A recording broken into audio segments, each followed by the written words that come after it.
todos, es una bendición poder estar con ustedes nuevamente y compartir la maravillosa palabra de nuestro Señor Jesucristo. Quisiera decirles que toda decisión tiene consecuencias. Si tomamos decisiones sabias y decisiones que agradan a Dios, podemos esperar que el Señor recompense nuestra fidelidad. Pero si nuestras decisiones son precipitadas o incluso pecaminosas, podemos anticipar consecuencias negativas. Y en general, el fruto, ya sea bueno o malo, no es evidente de inmediato. Pero un día nosotros vamos a ser recompensados por haber observado una vida recta o cosecharemos la consecuencia de nuestra rebeldía con Dios. Tarde o temprano nosotros vamos a ver la evidencia de aquello que un día nosotros sembramos en esta vida. En Gálatas capítulo 6, versículos 7 al 8, el apóstol Pablo, la Biblia en general, el Señor declara el principio de la siembra y la cosecha. Es un principio que el Señor lo deja establecido en su palabra y que es muy evidente en la vida cotidiana. Miren lo que dice Gálatas 6, 7 al 8. No os engañéis, Dios no puede ser burlado, pues todo lo que el hombre sembrare, eso también segará. Porque el que siembra para la carne, de la carne segará corrupción. Mas el que siembra para el Espíritu, del Espíritu segará vida eterna. En otras palabras, nosotros cosechamos lo que sembramos y siempre cosechamos más de lo que sembramos después de haber sembrado. Aunque el principio aquí utiliza términos agrícolas, este principio también se aplica a las cosas espirituales, así como en todos los aspectos de nuestra vida cotidiana. Aquí hay una advertencia que el Señor nos está diciendo. El pasaje comienza diciendo, no os engañéis, Dios no puede ser burlado. El engaño más común que muchos cometen es que pueden rebelarse contra el Señor y pensar que tarde o temprano, pues el Señor los va a librar o que van a quedar impunes. El conocido autor Ernest Hemingway fue un ateo que fanfarroneaba de su incredulidad. Llegó al extremo de escribir una versión blasfema del Padre Nuestro, imagínense. Al entregarse a los placeres de este mundo, parecía que podía burlarse de Dios, este señor Ernest Hemingway. Pero finalmente terminó suicidándose. El ateísmo no pudo producirle ni la paz, ni la esperanza, ni el gozo que él pensó que podía obtener en esta vida. Entonces, ¿qué quiere decir burlarse de Dios? ¿Qué significa burlarse de Dios? Bueno, significa menospreciar a Dios, tener en muy poco a Dios. También implica insultar a Dios, mofarse de sus leyes, ser arrogante y ser rebelde. Algunos dicen que si no creen en Dios, lo que la Biblia dice no les afecta en lo absoluto, y ese es el pensamiento de esta gente. No obstante, los principios espirituales se aplican a todos, aunque no los acepten. Éxodo 18:20 dice, por ejemplo, y enseña a ellos las ordenanzas y las leyes y muéstrales el camino por donde deben andar y lo que han de hacer. Y luego Números 32:23 dice, mas si así no hacéis, he aquí habréis pecado ante Jehová y sabed que vuestro pecado os alcanzará. Definamos entonces por unos minutos cuántos términos podemos encontrar en este pasaje de Gálatas capítulo 6, versos 7 al 8. Y yo quisiera definir algunos términos que aparecen acá. El primer término que quiero definir allí, lo que acabamos de leer, es la palabra carne. Esta palabra, miren, carne es esa parte de nuestra naturaleza que desea ser independiente de Dios. Pablo habla de esto, de la carne, de esa parte de la naturaleza humana que, aunque tengamos a Cristo, quiere ser independiente de Dios. Quiero decirles que al creer en Cristo como nuestro Salvador, Él perdonó todos nuestros pecados y el Espíritu Santo vino a morar a nosotros, a vivir plenamente en nosotros. Pero una parte de nosotros, a pesar de que tenemos a Cristo en nuestro corazón, quiere seguir siendo independiente de Dios. Ahí está esa parte de nosotros y eso es a lo que nosotros le llamamos la carne. Gálatas 5:17 dice, porque el deseo de la carne es contra el espíritu y el del espíritu es contra la carne y estos se oponen entre sí para que no hagáis lo que quisierais. Miren todo lo que incluye la carne. Esa parte que está en nosotros, que aunque tengamos a Cristo, quiere rebelarse contra Dios. Quiere vivir independiente de Dios. Y Pablo está hablando de esto. Y todo lo que incluye la carne está en el capítulo 5, 19 en adelante, o al 22, cuando dice de esta forma. Y manifiestas son las obras de la carne, que son adulterio, fornicación, inmundicia, lascivia, idolatría, hechicerías, enemistades, pleitos, celos, iras, contiendas, disensiones, herejías, envidias, homicidios, borracheras, orgías y cosas semejantes a estas, acerca de las cuales os amonesto, como ya os lo he dicho antes, que los que practican tales cosas no heredarán el reino de Dios. Así que la carne es esa parte de nuestra naturaleza que desea ser independiente de Dios. Y ese es el primer término que Pablo está tratando de explicar acá, carne. Pero también está la otra frase que dice sembrar para la carne. Y ese es el segundo concepto que yo quisiera explicar. Sembrar para la carne significa ceder a demandas y deseos pecaminosos. Es decir, permitir absorber y aceptar conductas y actitudes o entretenimientos que son inmorales. Por ejemplo, algunos se concentran en su propia apariencia, en atesorar riquezas o en ver películas inmorales. Eso es sembrar para la carne, sembrar para la carne. Y el otro término, el tercer término que quiero ver que es explicado por el apóstol Pablo acá, es el término corrupción, que significa putrefacción, ruina. Podría ser traducido como destrucción también. En última instancia, el pecado conduce a una forma de muerte que ocurre de forma progresiva, tal como lo dice Pablo en Romanos 6:23, cuando dice que la paga del pecado es muerte. Es como una muerte progresiva que nos lleva a la condenación eterna, pero que también nos mantiene como muertos de forma progresiva aquí en la tierra mientras estamos en eso. Y esta es la palabra corrupción que aparece aquí. Significa entonces putrefacción, ruina, destrucción. Sí, es una destrucción que no sucede en el instante, sino que está sucediendo progresivamente mientras estamos nosotros en esa conducta de no sembrar para el espíritu, sino sembrar para la carne. El otro término que aparece aquí en Gálatas 6, 7 al 8 es sembrar para el espíritu, que es el contraste, de sembrar para la carne. Sembrar para el espíritu, es decir, hacer lo que agrada al Señor.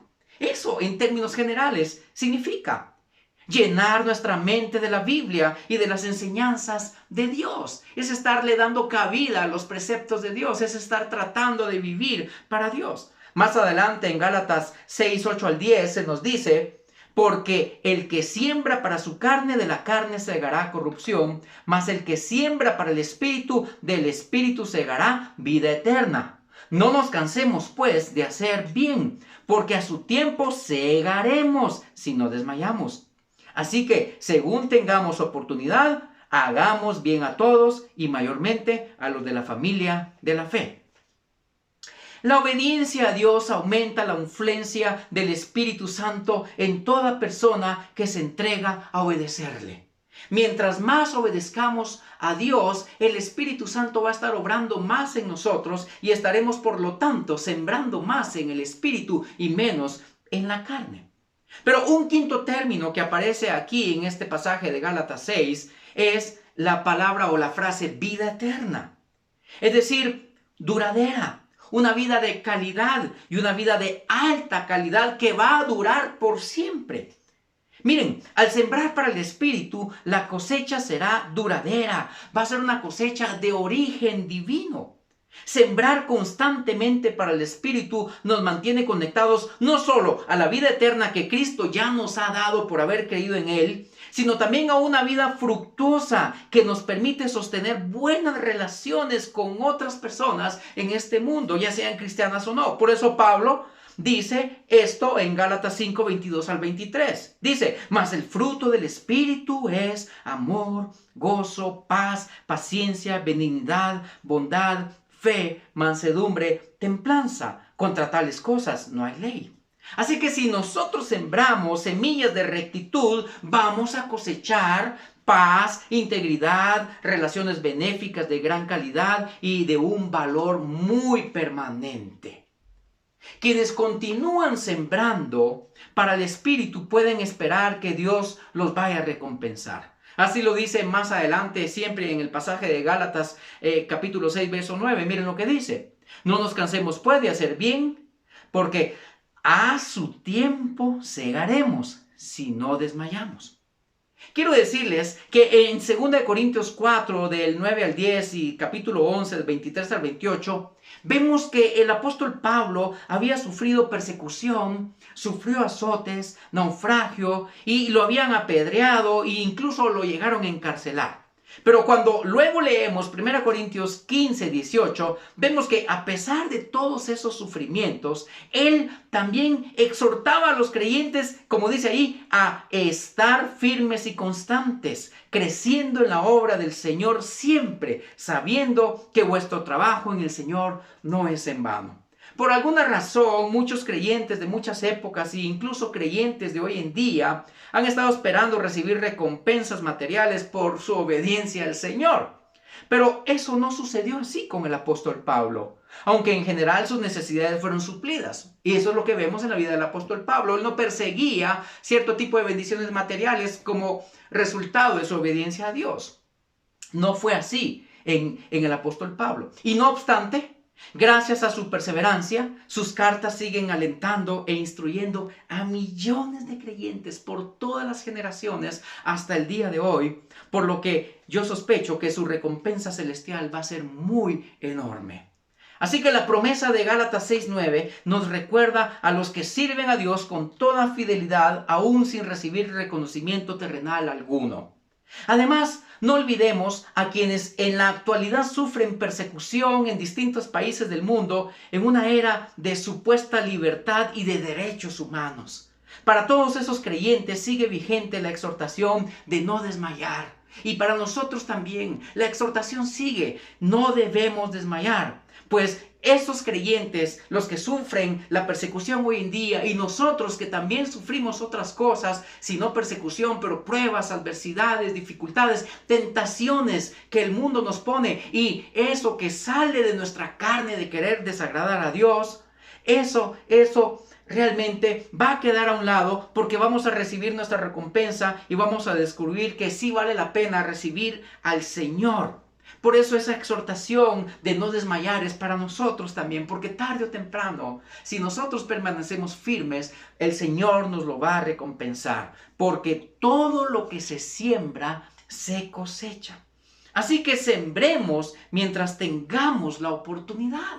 Mantengámonos sembrando para las cosas espirituales. ¿Qué es lo que estamos viendo? ¿Qué es lo que estamos leyendo? ¿Qué es lo que está nutriendo nuestra mente y nuestro corazón? Nuestras acciones comunican en qué cosas nosotros estamos sembrando. Yo cuando voy al campo y veo que si siembran frijol, yo nunca he visto que salgan naranjas como resultado del frijol que están sembrando.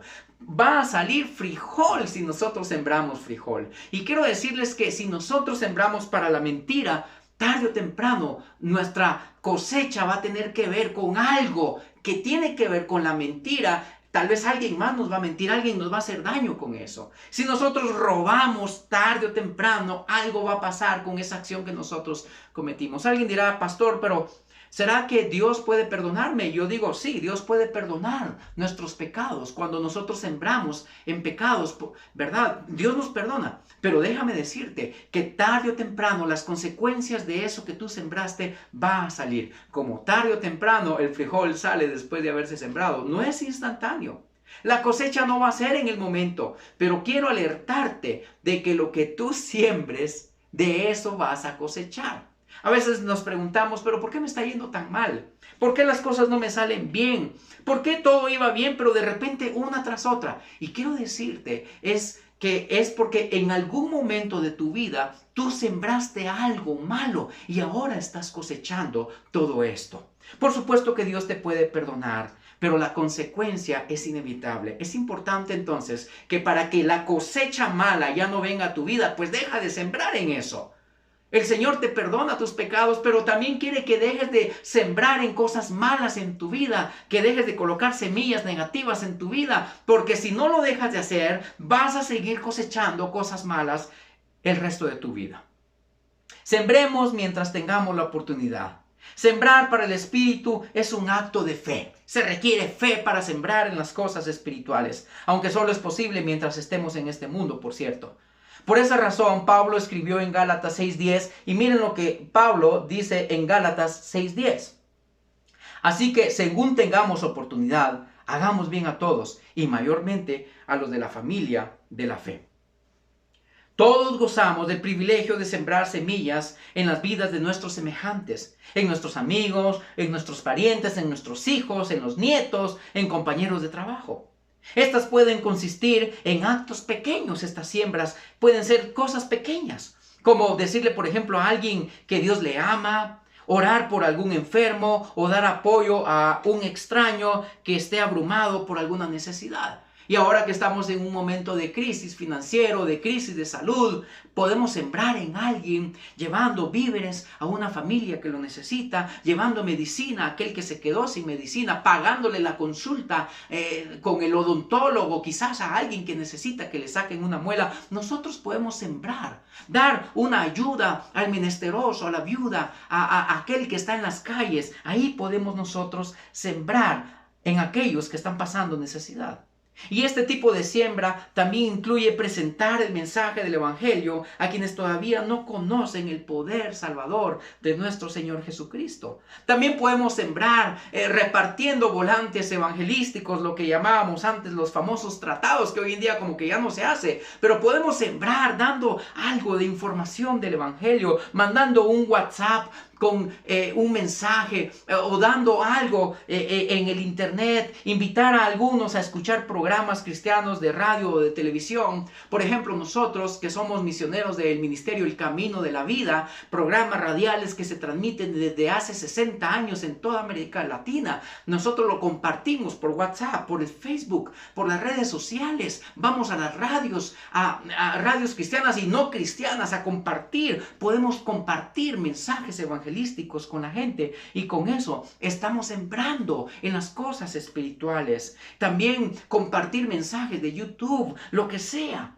Y sobre todo, compartir la bendición de ser objetos del amor, la dirección y la fortaleza que está al alcance de todo aquel que desee echar mano de la oferta divina.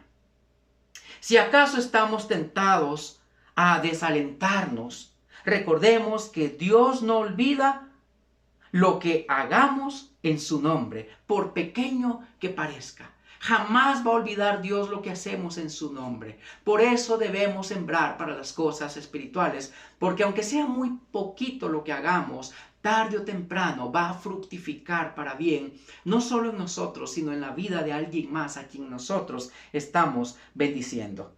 Así que la pregunta es esta. En general, ¿tú buscas agradar al Espíritu Santo o con cierta frecuencia te estás dejando dominar por la carne? ¿Qué es lo que tú estás haciendo? ¿Buscas de manera general, en términos generales, agradar al Espíritu Santo o realmente de manera frecuente te estás dejando dominar por la carne? La carne, pues esa parte que desea actuar independientemente de Dios, a eso me refiero.